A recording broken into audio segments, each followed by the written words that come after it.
What can you foresee coming down the pipeline to damage Reform UK? The council elections in a nutshell. At the moment, I think Reform UK are pushing at an open door. Things couldn't be going much better for them. All the main parties are in complete freefall, and there's nobody opposing the government, leaving Reform UK, although they've only got 5 MPs, leaving them with a massive gap to simply attack the government whenever they want on anything they want. So it's really good at the moment. The local elections is going to be the biggest make or break moment for Reform UK, in my opinion. Now I know people don't take local politics too seriously, and they don't people don't always vote in it. But when we have these county elections next year and there's thousands of seats up for grabs, Reform UK need to prove they're a serious party by doing what the Lib Dems do. As Farage said himself, actually, you've got to make some sort of impact in local areas, setting up local associations and have that base of activists in each area that's going to campaign for your councillors and get people elected. And then, of course, that leads to people campaigning for parliamentary candidates. And at the moment, Reform UK are seriously lacking when it comes to winning council seats, and that will prove to be a massive barrier for them. So we'll have to see what happens, of course, but they've got to start getting some presence on the ground, because even though the Lib Dems are completely hopeless, they are very, very good at having a presence on the ground, people that campaign and leaflet and talking to residents, and it wins them seats as proved in the last election. And that sort of infrastructure, that ground army, as they call it, can take decades and decades to build and organize and to build the infrastructure, the contact procedures, to have the right people running that association in Bolton or Wigan or wherever they are. It takes time, and Reform are basically starting from scratch, aren't they? Yeah, they are, but I think they've made a really good start. I mean, winning 5 seats in the general election was a good start. I've just been looking at some polling before we came on here.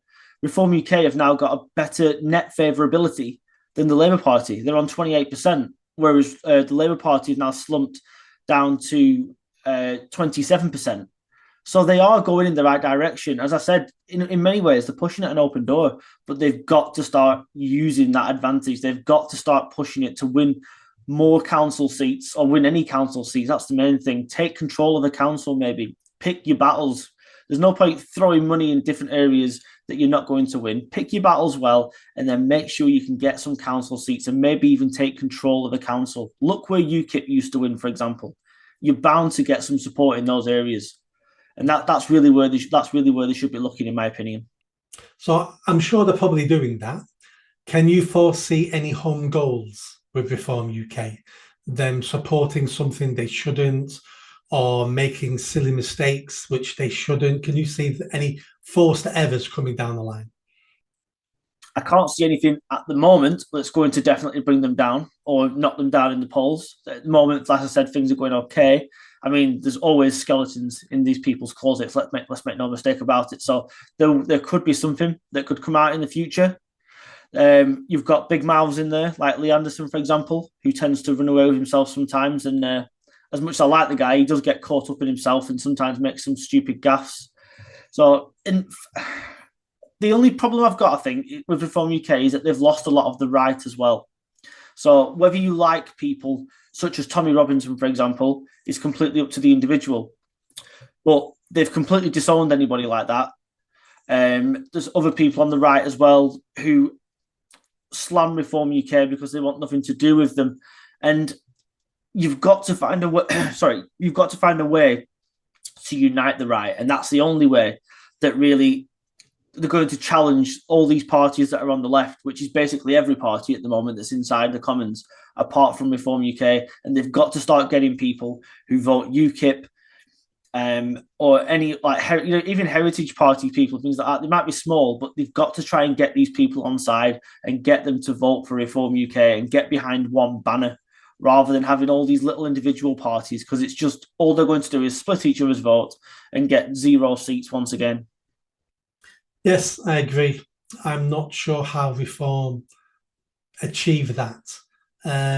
Reform are really worried about, I mean, they've already labelled as far-right, racist, Hitler, Nazis, and they batter away the best they can, but we're all called that now.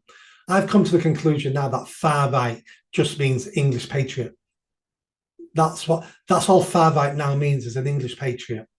And I think they're cautious, and rightly so, about giving their enemies ammunition against them. Look at you now, you're just like Tommy Robinson. I'm not saying it's right or wrong what they're doing, but I can understand them being cautious. But at some stage, you've got to throw caution to the wind, and you have to go, no, we're a party for every British patriot in the country. And some will be a little further right than us, and some will be further left than us, and some will be mental. But do you know what? We don't discriminate, and we've got the Mental Health Act in this country. We can't discriminate people on mental health. So why should political parties? It's about containing it, controlling it, and being able to separate it. Now, that's a big ask, and I've not got the answers to that. But that is a valid criticism of reform, and it's the criticism that many people write to me about and message me about, that they're not right enough. They're not tough enough on immigration. And my answer to them is they don't have to be that tough yet. They just have to be tougher than everybody else. There's no point pushing your boat too far out and leaving all that room for the Tories to swim in. You want the Tories to jump ahead of you so you can jump ahead of them. And it's that race. It is, yeah. And funny enough, this label far right and Nazis and all that stuff, I think it's actually one of the biggest weapons they can use. I think it's actually a strength because, let's face it, anybody right of Stalin now gets called a Nazi. It's just absolutely ridiculous. Whether it's you or me or anybody else who just speaks a bit of common sense or doesn't speak from from myself, I speak from a centre right point of view. So, all of a sudden I'm a Nazi. The fact is that people who use these terms, which is even people in the government, which is pathetic, all it does is downgrade those terms. The word Nazi used to mean something. The word fascist used to mean something. The word far right used to mean, the phrase far right used to mean something. Now, it's just in one ear out the other because it's used that much that nobody even listens to it anymore. And every time the establishment get on reform's back and call them this and call them that, reform and call them fascists and stuff, all it does is the poll ratings go up. So in that respect, reform don't have to do a great deal. They just allow these moronic students and the students we've got in government as well to keep calling them far right and just sit back, because the vast majority of this country is centre right and it is a conservative country. And Reform UK will continue to grow in the polls. And it's just fortunate for Reform that the establishment are too thick to realise that.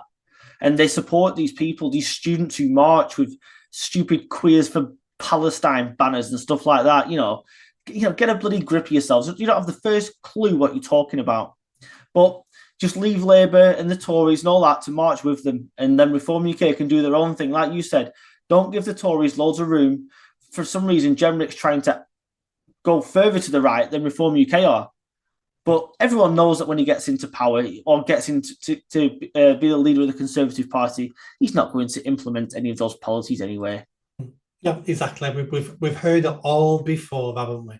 For 14 years, we've heard it all before, and nothing ever comes to pass on that. Did you enjoy that video? I think you did. Come on now, hit that bell, subscribe, comment. Let's build this channel. I need more followers. I need more subscribers. Be part of the journey. See you soon.